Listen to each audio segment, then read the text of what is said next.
This is Living Planet. I'm Neil King, and before we say goodbye to 2025, we're going to revisit a few episodes from the year because there are some developments, you might even say some good news, that we'd like to share, and it's something that even our most devoted listeners might not be aware of. And joining me in the studio to tell us more is Living Planet's Kathleen Schuster.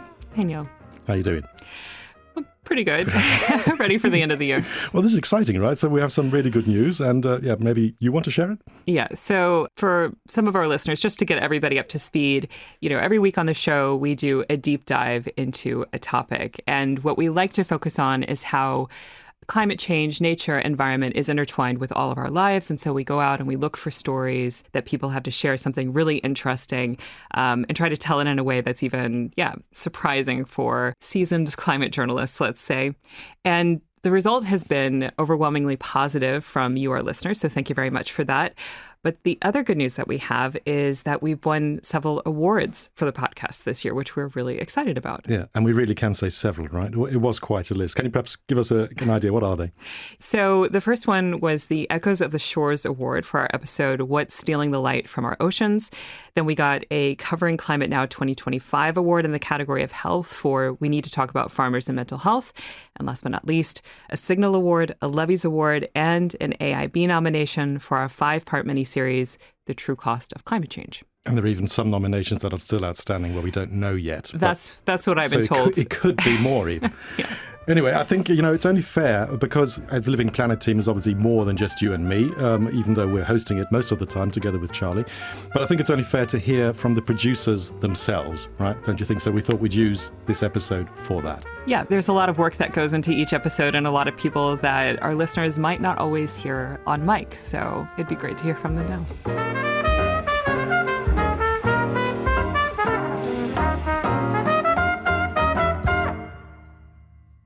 The first award we want to highlight is for the episode What's Stealing the Light from Our Oceans? And here to talk more about that episode is the producer behind it, Jonas Meyer. Hey Neil, hey Kathleen, thanks for having me. How are you doing, Jonas? All good? I'm fine, thanks. Also looking into the end of the year. I'm glad it's over, almost. Wasn't that bad? Well, a bit pessimistic, maybe. No, I think we're all happy to start a new year, right? But anyway, okay. Jonas, you were awarded the Echoes of the Shores Award for your episode. Kathleen, can you perhaps fill us in on the organization behind that award? Right. So it's given out by France's Coastal Protection Agency, which was pretty unexpected. I had never heard of this before, but looking into it was pretty cool. So France's Coastal Protection Agency celebrated their 50th anniversary this year, and part of what they wanted to do to mark the occasion was to honor journalism, which is not usually how a lot of organizations mark special anniversaries, but I thought that was really nice. And they wanted to focus primarily on journalism that was looking at coastal conservation efforts across different media. And yeah, that worked to our benefit because that included podcasts, specifically the episode that Jonas did. Yeah, congratulations, Jonas. Can you perhaps tell us a bit more about the story that you were following for that episode? Absolutely. So the story is about how parts of our oceans are becoming darker. We join researchers in Germany and Norway as they discover the darkening and as they try to understand where that darkening comes from and how it harms marine life, first of all, but then also human life along the coasts.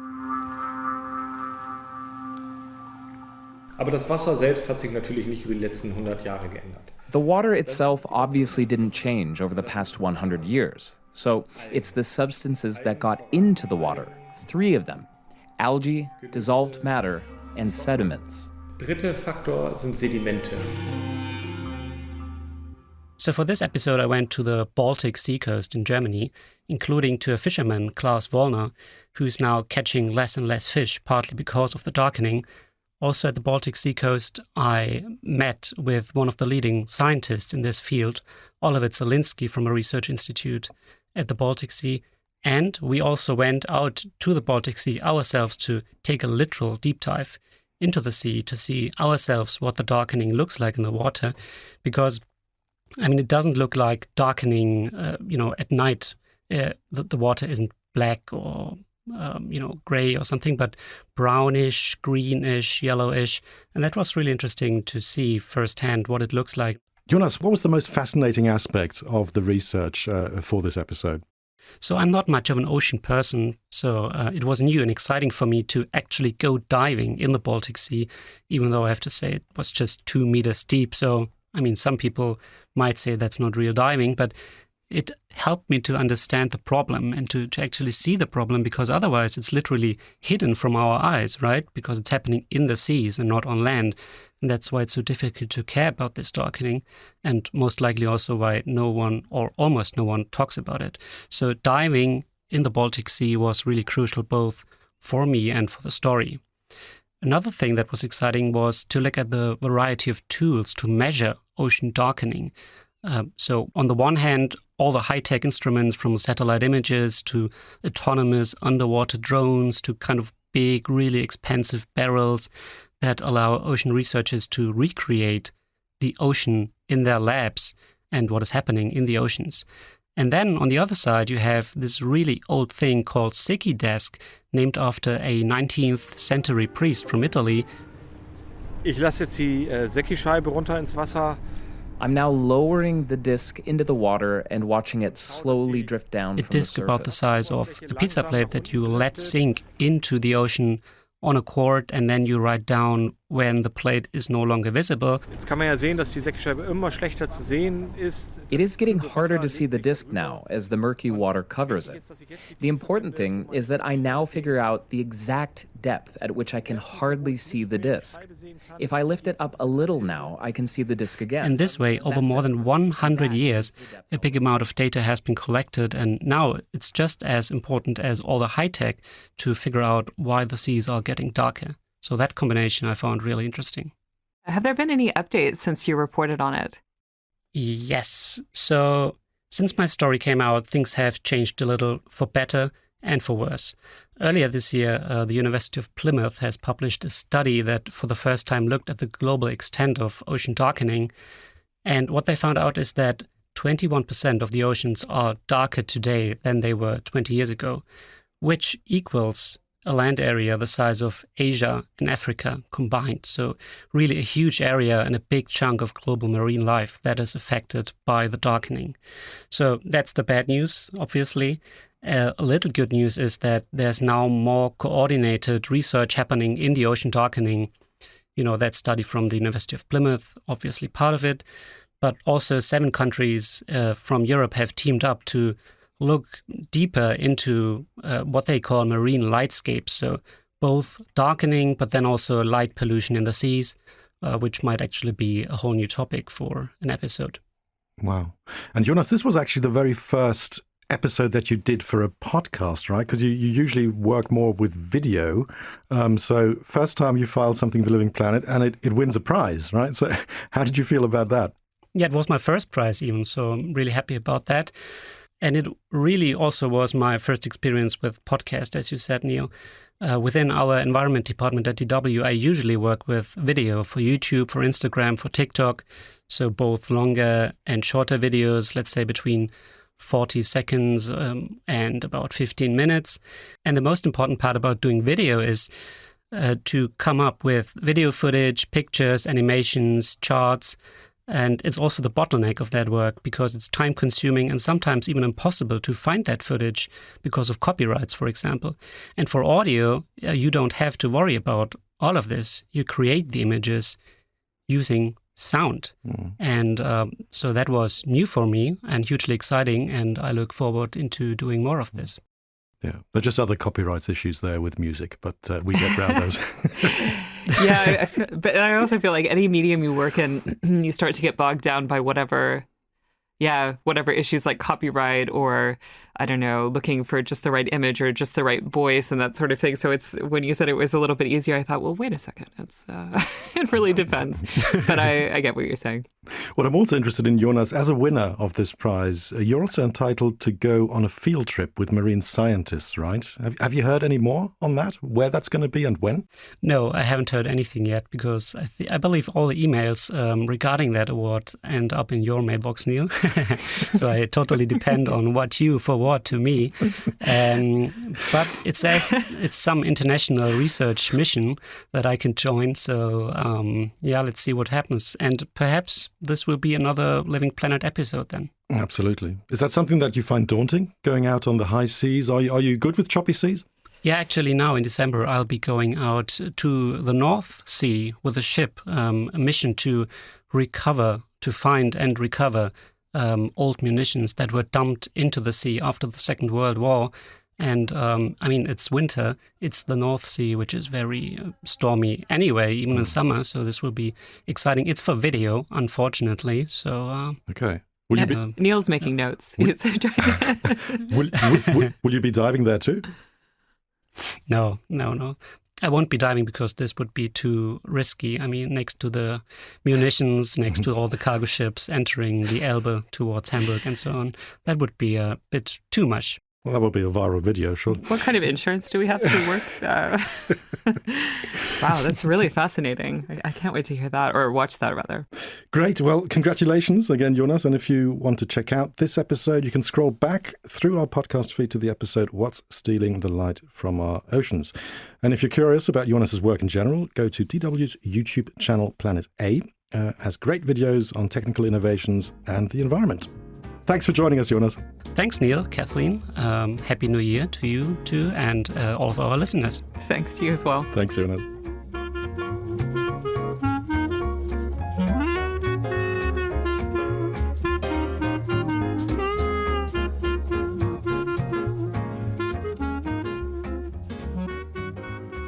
Okay, so now the next award was from the journalism organisation Covering Climate Now. For our episode, we need to talk about farmers and mental health, which was produced by you, Kathleen. Surprise. Here I am. Yeah. For listeners who are looking for more great stories, Covering Climate Now is a growing name on the environment scene. It was founded by the Columbia Journalism Review in 2019, along with the New York NPR affiliate WNYC, and the British newspaper The Guardian. And this was the 5th year Covering Climate Now awarded top-notch journalism. And Kathleen, you won in the category Health and Audio. Can you please remind us, what was that story about? Okay, so we have to think back a little bit in time, because actually what was a bit odd about this particular award was we were allowed to nominate something that was from 2024. And so in 2024, there were a lot of farmers' protests going on in Europe. So you might remember the coverage of gigantic green tractors going down the streets of Berlin or Brussels. And what had happened at the time where there was like a culmination of stressors on the farming sector. So there was, the effects of several years of dealing with extreme weather, farmers feeling the pinch of price competitions with retailers. And then on top of that, also like EU regulation that was aimed at mitigating climate change, but ended up just causing a lot of paperwork, for people who don't exactly have a 9-to-5 job. So that, in a nutshell, was what was going on. In Germany specifically, there was a lot of outrage over the fact that the German government wanted to cut diesel subsidies, which would have made farming even more expensive. And so against that backdrop, you and I were talking, it's like, okay, what can we do about this? Because by the time we're done with the story, the protests might be over. And and I happened to come across an article that mentioned something about an organization that was helping farmers with mental health struggles. And that's what kicked off just, falling down this rabbit hole of what's going on with farmers. And it turns out that across the EU, a lot of farmers are really struggling with mental health. And so that's what the episode ended up being about. Yeah. There was a lot to say. 23.4% of farmers were considered at risk for suicide. 27% burnout rate. 49% indicate their job gives them mental distress. The main stressor that we have identified. First one was agricultural politics, administration and regulation. Government policies designed to reduce climate change. Yeah, I also remember back then that, I don't know, correct me if I'm wrong, but I had the impression that this story weighed on you more than most. You were also, this was hard to digest for you on several levels, wasn't it? Yeah, sometimes we do hear information in a background interview or an off-the-record chat that does weigh on you. And with this one, of course, talking to people who, for example, like this pastor who I had been speaking with, who was from Bavaria, he's a farmer and a pastor, and he was being hit on all sides. He was experiencing as a farmer what it meant to have to upgrade his farm to comply with new climate regulation or with animal protection, for example. And, whether he could afford it, whether his son could afford it. And then at the same time, in his work as a pastor, dealing with other farmers in his community, and these people, their families have known each other for a very long time. These people who are having trouble financing their farms, struggling to do their daily work, and then also suicide being a factor in those communities, and trying to figure out, how do we deal with this, but also how they felt quite scapegoated in the media by politicians, by climate activists. Betriebe gibt es ja schon seit 10, 12, 15 Generationen. Some of these farms have been around for 10, 12, 15 generations. So knowing that someone once started this farm and for the past 15 generations, each generation managed to keep things running. And now he's the one who's going to have to shut it down for good because it's no longer working. The pressure these people are facing is brutal. Belastung, Druck. And so it was hard to digest in so many ways, because at the end of the day, these are the people who make sure that we have food on the table. It also brought home to me just, that story that, of course, the issue of profitability is one, but also just the issue of red tape, the amount of regulations and hoops that these farmers have to jump through to actually, remain in business. And that burden, it really brought it home to me just how many boxes they have to tick before they actually can bring in the harvest. So quite literally. Yeah. And also because a lot of farmers, well, this was what I heard from farmers in Germany, they're not really able to afford farmhands anymore, or just barely, maybe they can pay somebody part-time. So you have a lot of small farms with people who are employing themselves. Maybe they're employing a family member, but to get that extra help in is very difficult. And they're working all day long, literally all day long. And then on top of that, for any of us who live in a country where we know bureaucracy, so if you're in an EU country, you definitely know something about bureaucracy, and thinking of the headache that just causes if you have a full-time job. But then farming is more than a full-time job. So yeah, I hadn't thought about that either, but it's definitely a real stress factor. Yeah. It's a really super relevant, interesting topic. It also is a topic that requires a lot of sensitivity in covering it, the mental health aspect about it. And because you're not going to blow your own trumpet, I am. That's what I'm here for. So I'm just going to quote what the judges had to say. And just have to read this off now. So the judges said that Kathleen Schuster's reporting is sensitive and nuanced in its handling of difficult subject matter, which shows especially in the story's thoughtful interviews. Judges additionally applauded Schuster's focus on solutions, describing this not only as important, but helpful work. It's very gratifying. but this profession too, where we work with so many people who do great work every day that goes kind of unacknowledged. So it's nice when there is that moment where somebody says, oh, you did this well. It's like, thank you. I really put a lot of work into that. Well, I keep telling you that. Thanks. No, but you know what it's like. We have to put so much care and thought into all of our interviews. But especially on this show, we've really been trying to go more into people's personal stories and trying to draw out how the world we're living in and our relationship with the environment and what's going on with the environment is deeply intertwined with people's lives any way you slice it.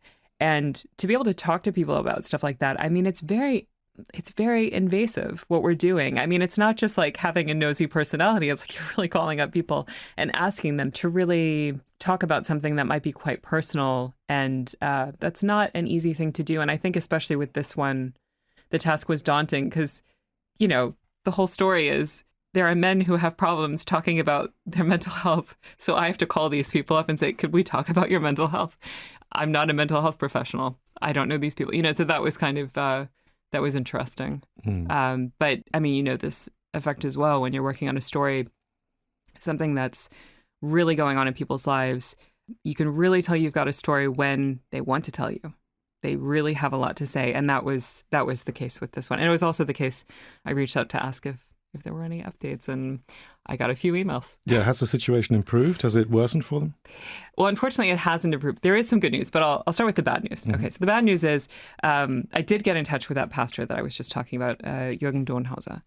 And he said, the situation has not gotten any better because they're dealing with for example, the fact that the current German government is looking to save money in many places. There's a huge budget deficit right now in the government. And one of the things that happened this past fall was that they cut the subsidies for some of the animal protection issues that they had raised in the previous government. I'm not sure which government it goes back to, but anyway, they needed to save money. We've had a few in recent years. Probably, yeah. But they had to cut some of the subsidies that were affecting him, for example, with keeping pigs. And the money is now supposed to come from somewhere else. But what came through in the email was this feeling of like this back and forth, this uncertainty, this never-ending bureaucracy is a huge strain. You know, will the money come through from somewhere else? Or are people going to have to shut down parts of their farm because they're not compliant with regulation? Another thing he brought up, which I actually wasn't aware of, was this year was like Germany's, wait for it, best potato crop in 25 years. Yeah. It was. But that means the market is glutted. They had the to prices, dump potatoes, right? Exactly. So the prices have fallen and they're continuing to import potatoes from other countries. You know, it's just this feeling of like, we can't win. And yeah, the suicide issue is still one that is a problem in the community of, you know, having to help people who are suicidal. I'll just leave it at that. But there is some good news. I would like to end it on a positive note, which was when I reached out to Lise Mesley, who works for the Flanders Research Institute for Agriculture. So that's in Belgium, the region that speaks Flemish. She was one of the ones who had done some of the first research on farmers and mental health.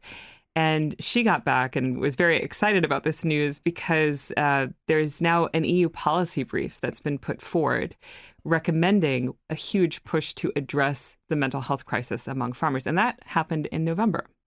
And that came from an organization called Safe Habitus, which is part of this larger research and innovation funding from the EU called Horizon Europe. So Horizon Europe and Safe Habitus were kind of behind this. And also 2 MEPs, so 2 members of the European Parliament, are pushing for this. And some of their recommendations, well, actually all of their recommendations, go in line with what these experts have been saying, but a lot of what was touched on in those episodes. So, you know, there needs to be more support.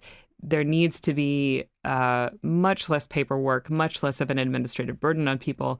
And despite all of these problems, that doesn't mean that the EU is off the hook for mitigating climate change. So it's still the catch-22. How do you regulate without burdening people? But they've acknowledged these things. So we'll see what happens with it. But that was quite exciting to hear that there are people who are really working on this on a day-to-day basis and care very, very much. And they've firmly put it on the radar now of MEPs, which is great. Yeah, so we'll see what happens, but that was really nice to hear. Yeah. Well, Kathleen, congratulations once again. Well done, well deserved. And we'll be right back after a short break.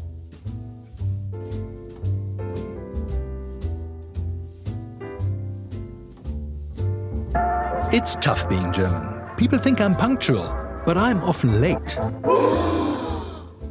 Let's do a quick check of stereotypes. When you think of Germany, you think of extreme punctuality, perfect planning, high-tech and efficiency. Well, think again. Welcome to Delay Land, a podcast about a country that needs your help. Available wherever you get your podcasts. Regular listeners will recognize your voice, but do you want to introduce yourself again, just briefly, Charlie? Yes, hello, I'm Charlie Shield. I'm a reporter, producer and co-host of Living Planet. Hey, Charlie. Hi, Kathleen. Charlie, you co-produced a 5-part miniseries last spring called The Real Cost of Climate Change, along with our colleague Sam Baker, who unfortunately can't be here today. And it's been, quite a year in terms of awards, hasn't it? Yeah, we've been pleased with the reaction. We've got a Silver Signal Award and a Bronze Lovey Award and quite a few nominations. There's actually another announcement coming this afternoon. So yeah, it's been really nice. It's nice to get the recognition. And also one episode that you had worked on was What the Economy Gets Wrong About Nature. That was a finalist for an AIB award, right, which recognises excellence in international reporting. Very prestigious. So on the whole, I mean, you really struck a nerve with this topic, right? I mean, were you surprised by just how big an impact this has had? Yeah, I think so. I guess you just sort of focus on the work in front of you and don't really think about those kind of things. But it's really nice that it's really resonated with people. I mean, for me, the awards, that's always really nice, but it's actually much nicer to hear sort of listeners, what they think, and also the people who featured in the stories, how they react to having their story shared. And that's been really cool as well. Because one of the tricky things was also you had a lot of economics in this series as well, right? Because you kind of merged environment and a bit of business reporting and broke it down. I mean, there were lots of interesting, fascinating facts there. I think anybody who listens to the series can take a lot away and learn a lot about just how important the environment is also to our economies. But just, do you think maybe that was also a recipe for success, merging those two, which often aren't merged, business and environment? Yeah, maybe even though it is so relevant to our lives in so many facets, still people can struggle to make the link between how does this supposedly abstract concept of climate change impact my daily life. So we wanted to make those links a little bit clearer. And we got a thumbs up. We got the seal of approval from a climate economist and an ecological economist on the series. So that was relieving. Wow. Yeah, I saw that you guys had also gotten some attention on the London School of Economics webpage where they shared your mini-series, which is always great. And I mean, it's not uncommon for the press department or communications team from interviewees to do that. But yeah, that's quite impressive then to be on the website of that very prestigious university. That's like a knighthood. Oh, that's basically, yeah. It's basically the same thing. That's really cool. I didn't know that actually. Oh, well, another surprise. Wow. Yeah. Charlie, what other feedback and reactions have you had to this series? Perhaps also, from friends and family? Yeah, well, my friend was telling me the other day, actually, that she was recently on a trip driving through Germany with her mum, and they decided to listen to the whole series, and they got really into it and really loved it. And I thought, that was really cool that this mother-daughter duo was listening to the series on their road trip through Germany. It's entertaining enough for that. So, yeah. That is a good sign. If you can listen to it in the car, that's always good. Yeah. Yeah, absolutely. And actually, I mean, to be able to listen to it back to back would be really great, because originally when it came out, it was one a week. And but there's so much there that I could see that lending itself really well to a road trip. So, just a little tip for the holidays. Yeah. Charlie, I mean, you packed a hell of a lot into the series, but are there any favourite moments that, thinking back, that you like listening back to? Well, for me, the best part is always just talking to people, whether I get to meet them in person and see where they live and what they're working on. And that's, extra special when they live in a really beautiful part of the world like Tasmania. Diving through the kelp forest is a unique experience, effectively flying through a tall tree forest, three-dimensional, not just looking up, but looking down these massive great or plants. Whether I meet them online, and that can be wherever they are in the world, and I get to learn about their expertise and how their brain works and how they see the world. That's the coolest thing, I think. When we first started this business back in 1991, we had forests everywhere. You couldn't put a net through it. You couldn't drive your boat through it. You couldn't set a pot inside it. I mean, we're talking serious areas of coverage and dense. I mean, just dense forest. The last one, we call it Munro Bight Kelp Forest, that was the last one to disappear. And any particular interviewee that sort of, that you were surprised by or that you think back on? Yeah, I was actually really quite struck by meeting Brent Finlay, the farmer who appeared in episode 2. No vegetable matter at all. It was all gone. It was dead. It was dead. As animals, kangaroos had walked on it, it turned to powder. Just because he was just a bloke, a rugged farmer bloke, and he was also really caring, and he was, full of empathy, and he really cared about all of the animals and the plants and the land that he owned and worked on. Through the grass, and you could see everywhere where the kangaroo had landed, there was bare dirt, because the grass had actually completely disintegrated, it had fractured into powder. So our ecosystem, it didn't decline, it just collapsed. And he was also really just practical in terms of how he met these challenges of climate change and whether or not to put renewables on his property. So, yeah, I just found his whole story and his whole personality and openness and willingness to talk to me. Really cool, really interesting. Charlie, are there any updates on the story? Have there been any developments? I mean, in terms of people who featured in the series, I think, they're just plodding along. We haven't really gotten any notable updates from them. But I suppose in terms of the point that we were making with the series, since it's been published, I think it's just becoming clearer and clearer that the costs of climate change are enormous. If we think about the recent example of Hurricane Melissa in Jamaica, I just read that the cost of that one disaster is estimated to be around $8.8 billion US, which is about 40% of the country's GDP. So that's going to be really hard for them to recover from. And meanwhile, as we covered in episode 2 of this series, the costs of renewable tech, of clean technology is continuing on this downward trend. Is that something, I'm also wondering, just as a final question, is there something that, an aspect of our story or angle that didn't make it into the series that you would have liked to have included more of, or that you might follow up on in future? Yeah, we did get some feedback about somebody who asked why we didn't cover animal agriculture, the costs of animal agriculture in the series. And we couldn't cover everything. We had a limited amount of time to work with. But I think that is something that, we'd like to cover that aspect going forward as well. Okay, so we can put that on the list for 2026 then. Yeah. We also got an email from someone saying that they really liked the episode, the 5th episode, What the Economy Gets Wrong About Nature, but they'd be really interested in us covering an episode on what the ideal economic system would be to support the natural systems that people depend on. What the ideal capitalist system would be, they asked. So can also add that one to the list. That sounds like a tall order. order. Cut out for us. Geez, wouldn't that be a bit of an oxymoron? Clearly a lot of questions already come up just hearing that topic. Exactly. Yeah. All right. Well, okay. We'll keep our listeners posted on that. In the meantime, Charlie, thanks for joining us and taking the time.